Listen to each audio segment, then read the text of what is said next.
I'm Dr. Anthony Harper here, blessed to be in Israel, here in Jerusalem at the Israel Government Press Office, and today is a special Fighting Anti-Semitism event at Yad Vashem with major world leaders. Russian President Putin is here with French President Macron, German President, and so many others, U.S. Vice President Pence, and Nancy Pelosi, and about over 47 major world leaders here. And so highlighting this issue about anti-Semitism and what can be done about it. There's a wonderful man that is meeting with me today, and it's great to visit with you. It's a pleasure to be here. Yes, so you are more than an overcomer. You've experienced so much in Germany. Share briefly about where you were rescued from in Germany, what year that was, and I know this was the time that Hitler was in power, and you went through so much and so many others.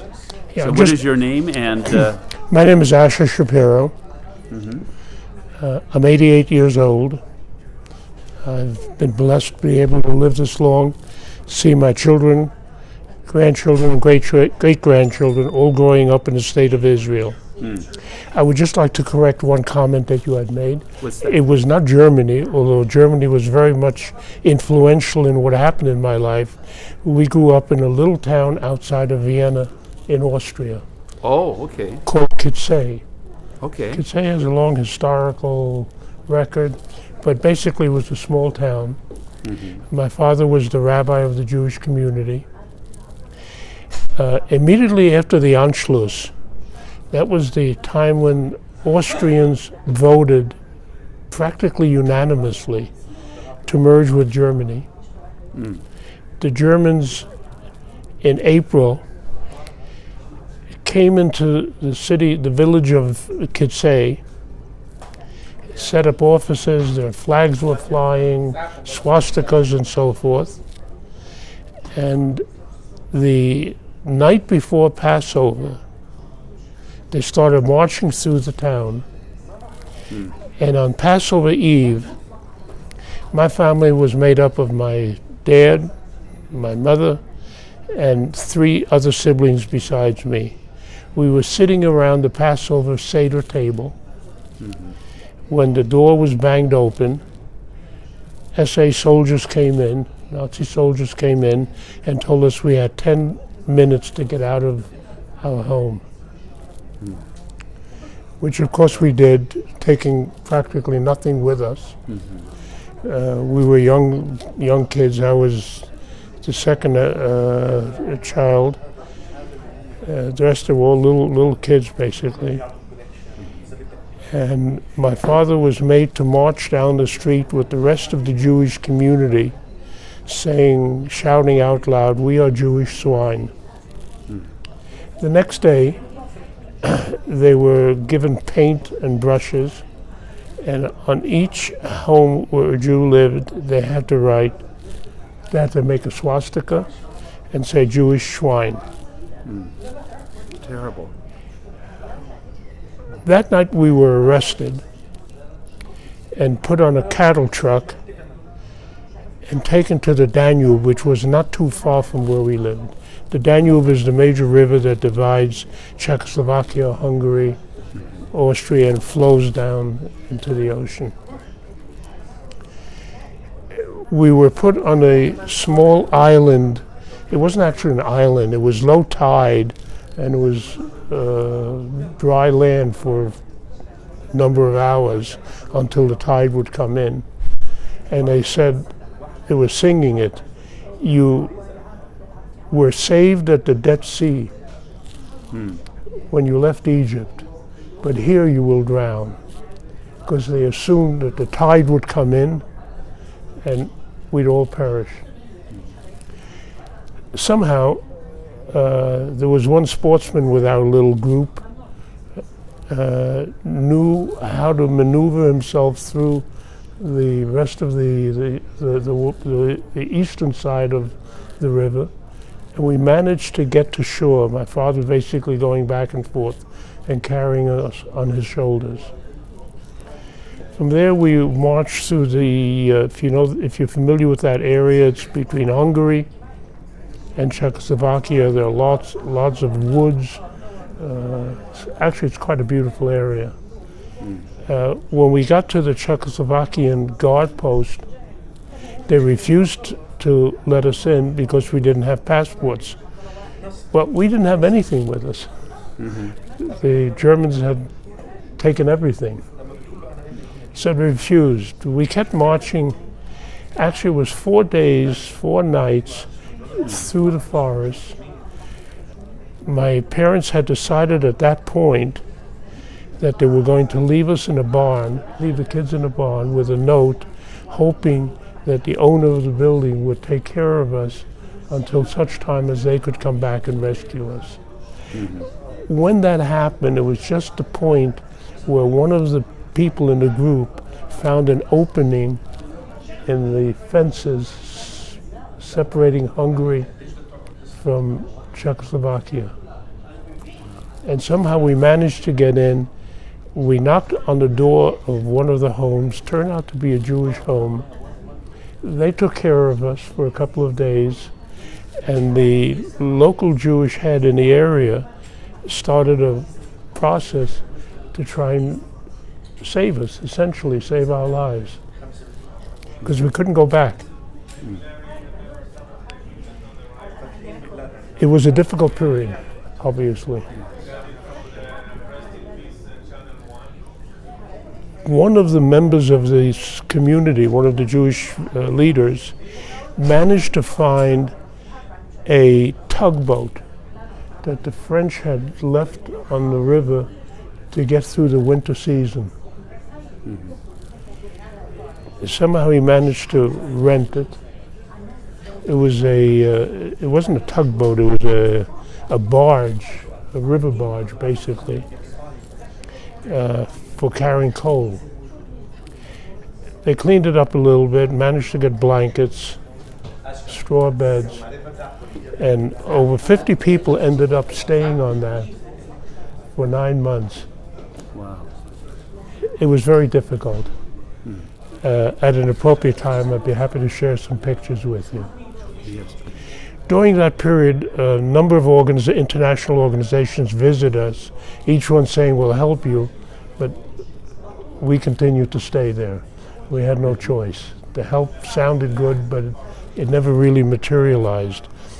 There was one young fellow who came on the boat any number of times interviewing people. Turned out he was Peter Mendelssohn, a well-known author in Austria. And he ended up writing a novelized version of what happened to us, which became a bestseller. It was a Book of the Month Club selection, and in a novelized way tells the story of how we ended up on the barge. So I have some mementos of that period, although I think my own memory and what I've heard from my parents reinforced those memories. Through the work of the Jewish Agency in Israel, Hayas, the Hebrew Immigrant Aid Society, we ended up in a detention camp in Budapest. It was not quite a concentration camp, but not too far from it. 20 people in one room, high and low beds, 4 people in a bed. I came down with rheumatic fever at that point. I had no medical care. And so by the time we eventually ended up in America, I ended up with murmurs and all kinds of heart problems, which to this day still are a factor in my well-being. After 13 months, my father had a sister living in the United States who was married to a very wealthy guy. She was very active in politics. And at that point, she connected with Rabbi Stephen Weiss, who was the leading Reform rabbi in the United States. He was very close to Roosevelt. In addition, she knew the Secretary of Treasury at that point, Roosevelt's Secretary of Treasury. Roosevelt was not very cooperative. You may remember the story of the St. Louis. This was a big ship that left Europe with 1,700 Jews on it. They tried to dock in Cuba. They were turned away. They had hoped to come up to New York from Cuba. Roosevelt issued orders to the Coast Guard to make sure that nobody jumped off the boat and swam to shore, and refused to allow them to dock in New York. They tried Canada. Canada turned them away. Eventually, they ended up back in Europe, and they all perished. A famous movie was made about it. Yes, I had heard about that. I think that was highlighted at Yad Vashem. Yeah, of that's the President St. Louis. Roosevelt turning away the Jews. I mean, Well, horrific. what happened was she was able to get, because of her political connections, a bill passed to allow 100,000 Jews. I mean, millions were being killed. They allowed 100,000 Jews to come into the United States. He agreed to that. What he didn't tell them was that after that, whatever the political process was, he put a condition on it that someone had to sign and guarantee their financial well-being. So my aunt was married to a wealthy guy. Of course, he signed it, and we got passports and eventually worked our way to the United States. But of the 100,000 who could have come in, only 30,000 made it. And that's the real history of Roosevelt in connection with what he did for Jews during that period of time. It's a difficult, very difficult moment in history, because Roosevelt, on the other hand, accomplished so much in terms of his political action, his labor policies, and so forth. But, you know, that's part of history. I do want to tell you one thing that I think your evangelical community will be very interested in. The largest traditional synagogue in Vienna. Vienna was a very large Jewish community.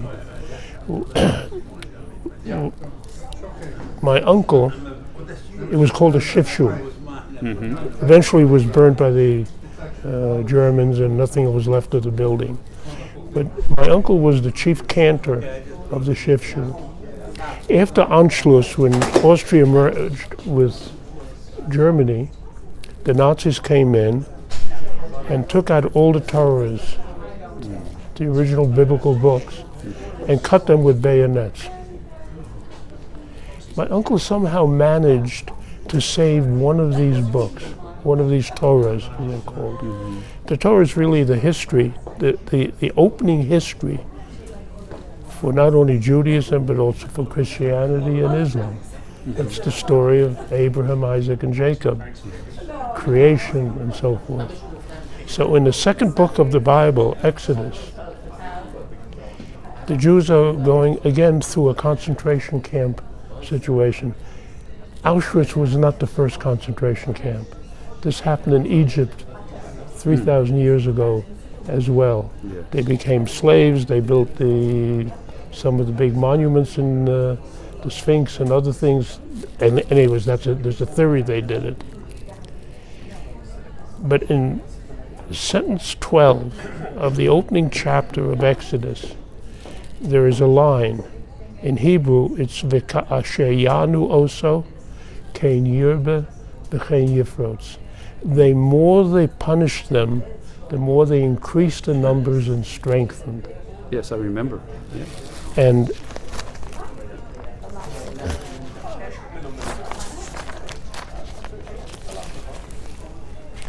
this is the page. I have it in my own home now that was covered, and here is the cut.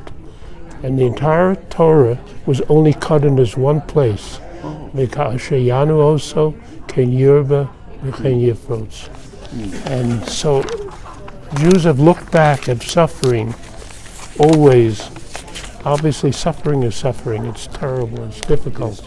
But they've always looked forward to the better times. And so I want to thank you seriously for coming here, celebrating not the events or commemorating the events of Auschwitz, but the new hope the Jews have, that they have their own homeland. You have your own homeland. You have wonderful security here. You're being blessed. Yeah, and Jews have a one-liner on that. Am Yisrael Chai, the Jewish people live. They do. And yes. I moved here from a very nice home, a very nice position in the United States, All my kids came here first. They're well known in the community. They're very successful. And Israel is the center of Jewish life today. And it's proof that God keeps his promises. Mm-hmm. You know, it's also been pointed out that Israel is really protector of religious freedoms more than any other country in the Middle East. Israel is a very unique place here.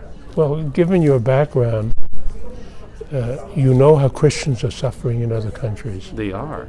And it's extremely sad. And there are organizations here that are trying to help them. Mm-hmm. But it's difficult, just as it was difficult then to save Jews. Mm-hmm. And so 6 million people died. Mm-hmm.